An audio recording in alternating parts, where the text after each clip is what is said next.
আসসালামু আলাইকুম ওয়া রাহমাতুল্লাহ।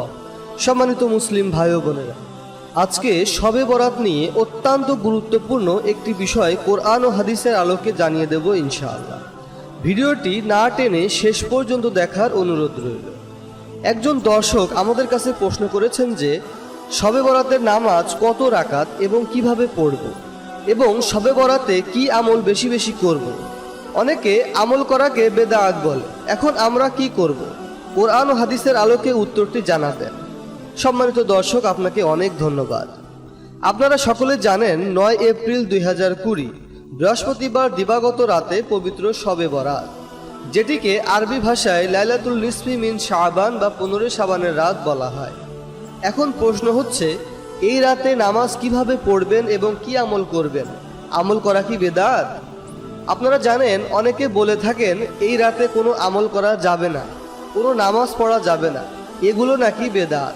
আসলে বেদাতটি কি, এটি আমাদেরকে আগে জানতে হবে।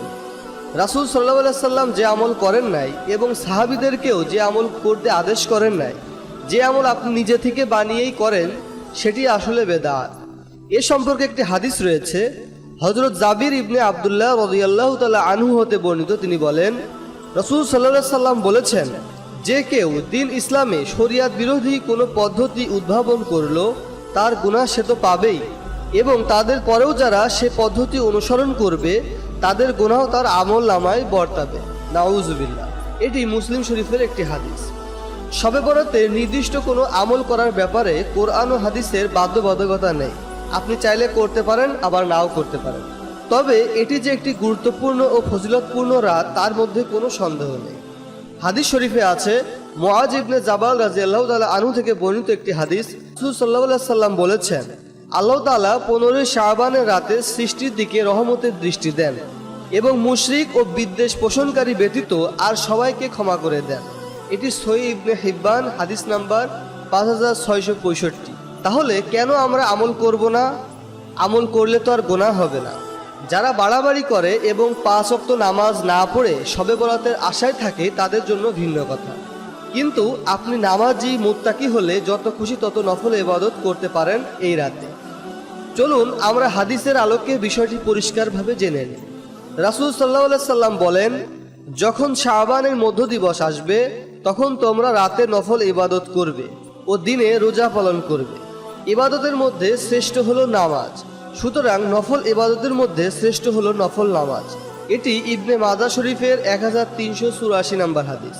আর তাই 2 রাকাত করে যত খুশি ততবার নামাজ পড়তে পারেন, তার নির্দিষ্ট কোনো সংখ্যা নেই। এখন নিয়ত করবেন কিভাবে? বলবেন, আমি 2 রাকাত নফল নামাজ পড়ছি কেবলামুখী হয়ে, আল্লাহু আকবার। এইভাবে সংকল্প করলেই আপনার নামাজ হয়ে যাবে। তবে এখানে সূরা ফাতিহার পরে সূরা ইখলাস 3 বার বা সূরা ওয়াকিয়া পড়তে হবে, এমন কোনো কথা হাদিসে নেই। এইগুলি সম্পূর্ণ বানোয়াট কথা। তাই সূরা ফাতিহার পরে যে কোনো সূরা দিয়ে নামাজ পড়লে নামাজ হয়ে যাবে ইনশাআল্লাহ।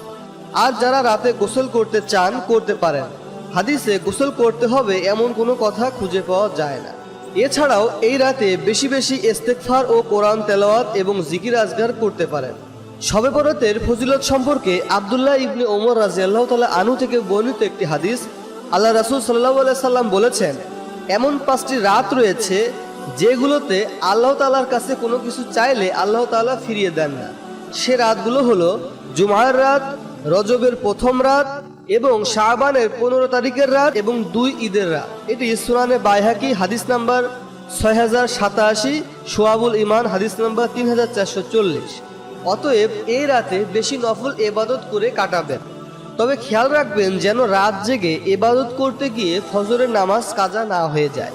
চেষ্টা করবেন প্রথম রাতে কিছু আমল করে ঘুমিয়ে আবার শেষ রাতে উঠে তাহাজ্জুদ নামাজ পড়ে আল্লাহর কাছে দোয়া করতে।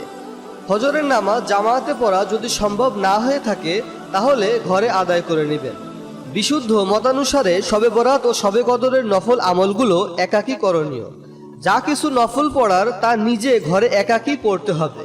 বিভিন্ন হাদিস থেকে এ রাতে দীর্ঘ নামাজ পড়া, সেজদা দীর্ঘ হওয়া, দোয়া ইস্তেগফার করা সুস্পষ্ট প্রমাণ রয়েছে। শুআবুল ঈমান বাইহাকি 382 এবং 383 নম্বর হাদিস। প্রিয় দর্শক, আজকের এই ভিডিওটি এই পর্যন্তই। যারা এই ধরনের শিক্ষণীয় ভিডিও দেখতে চান তারা আমাদের কাছে কমেন্ট করতে পারেন। আল্লাহ তাআলা আমাদের সকলকে আমল করার তৌফিক দান করুন। সকলে বলুন আমিন। প্রিয় দর্শক, ভিডিওটি বেশি বেশি শেয়ার করুন যেন সকলে এই আমলগুলি করতে পারে এবং সঠিক বিষয়গুলি জানতে পারে। আসসালামু আলাইকুম ওয়া রাহমাতুল্লাহি ওয়া বারাকাতুহু।